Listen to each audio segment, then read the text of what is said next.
Alright, what's up guys, it's Heat.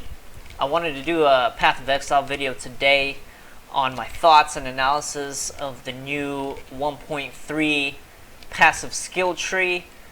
The new patch has been out for a little bit now. I've done a lot of theory crafting and also have experimented with my builds.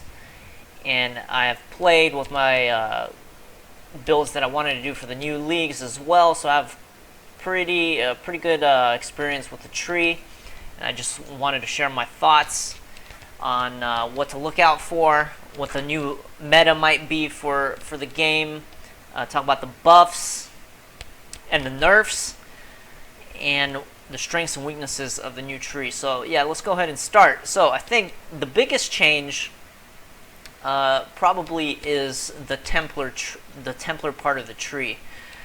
This change is pretty crazy. I think the Templar's probably the strongest class right now in terms of the starting area, and that means he will be insane for racing. He has crazy passives like Elementalist, Celestial Judgment, Celestial Punishment, which in the short term, if you're thinking about racing, those are extremely strong notables. And I think we'll be seeing Templars, a lot of top placing Templars in the new racing season. The thing that I think that makes the new part of this tree the best is before you were pigeonholed into taking area of effect nodes if you went the elemental side before you can get to health. But now if you choose elemental to take elemental passives, you can go through elemental damage, spell, and then you're not pigeonholed to go through AoE passives that increase your AoE. So you can choose to go AoE or you can choose to go health immediately. So I think it's a little bit more diverse. You have a little bit more choices, and there's definitely more utility with and damage with this new Templar setup. So it's extremely strong. I like it a lot. I don't have too much comment. The Marauder part of the tree, I haven't played Marauder in a long time. I can't really comment too extensively on it. Maybe watch some other streamers that play Marauders. But I don't think the change, just speculatively in my mind, is that strong for the Marauder. But I don't have much else to say about that part of the tree. They changed the Duelist a lot. I still don't like how the Duelist ended up being. I don't play Duelist as much as the other classes, but I still think the area is kind of awkward. It's nice that they put easy to exit accesses in the tree. Like for example, you no longer have to go through armor nodes to immediately exit to this part of I guess the highway, and same with the right side. So those changes are pretty nice. One trend that I am seeing is that there is a lot more utility within the passive nodes. So what do I mean by that? So I mean, for example, if we look at this passive Unrelenting, you have increased life and the reduction of mana cost skills. I don't know if this, I'm pretty sure this didn't exist before the patch, or if it did, it wasn't as significant. But I'm pretty sure this is new, and this serves as a lot of utility. For example, you might be able to use a skill that you wouldn't normally be able to use because it has such high mana cost, but now you might be able to use it in conjunction with getting health, which doesn't really set you back. You don't have to plan other passives around reducing the cost of your skill. So this has really strong utility. Another new skill that has really strong utility is Skull Cracking. So hits that stun enemies have Culling Strike. So this is a trend that I'm seeing in the new tree. You have multiple mods on notable passives. You have physical damage, you have reduced stun, and then you have a unique mod like this. And these are pretty strong in my opinion and add more utility to the game. Another one is life recovery life and armor. If we look at here, this is new. You take 20% reduced extra from crit strikes and 30% increased armor. So this is a trend that I'm seeing, and I think what this is going to lead to is more build diversity in the game in the long run. So I'm really digging this change.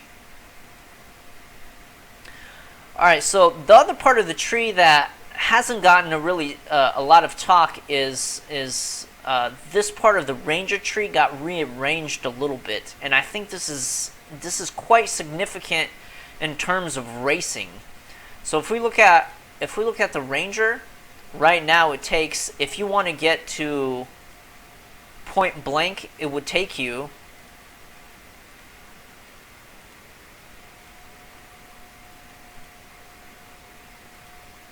it would take you 15. So at level 16 you would hit point blank, which I think is the shortest it has been since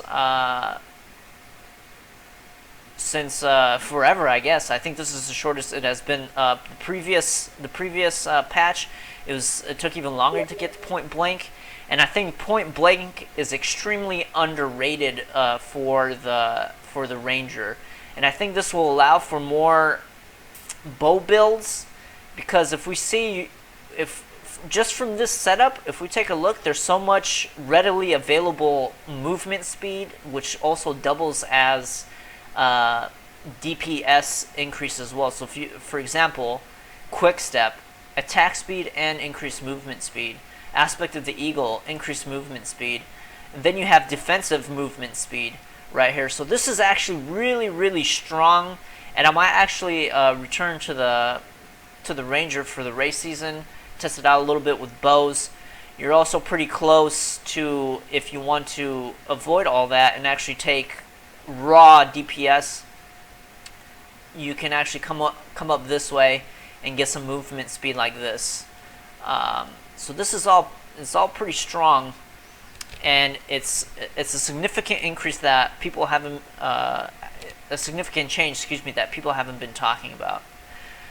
Alright, so one big change that they did do, and people consider this as a nerf, is they reduced the amount of block chance on the tree, and in certain instances removed block passives completely. Like, for example, there used to be a block wheel around here, which they completely removed. So I'm not completely opposed to the reducing block chance. I think that block chance was extremely underrated, and it was very powerful. If you had a max block build, it was significantly hard to die.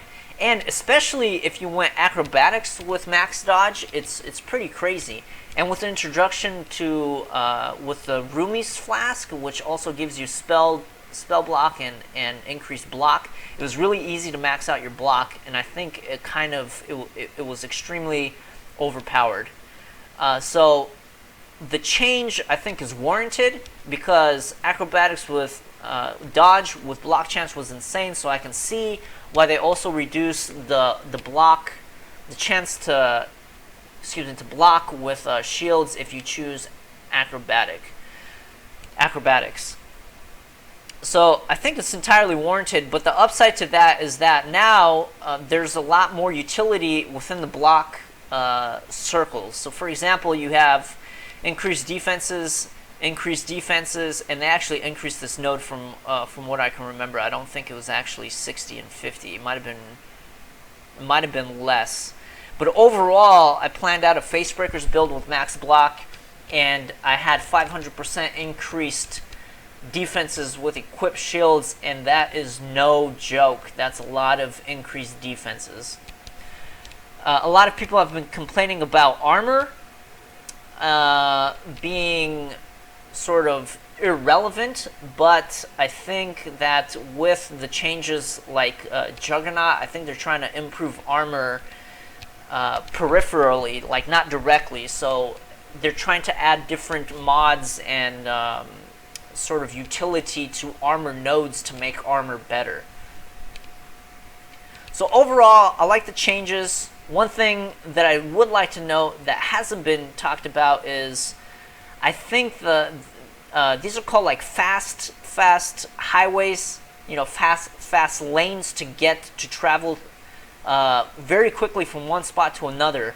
But I think with the introduction of some of these newly placed circles, it's become rather difficult to travel quickly without spending a lot of passives. This hasn't been mentioned by a lot of streamers or the community, but this is a change that I think is kind of significant, and now kind of forces you to plan your build going through certain notables and through the middle of the tree. So I think it kind of sort of buffs the Scion a little bit, but that's still yet to be determined. I have to play around with it more. I have to do more builds and stuff.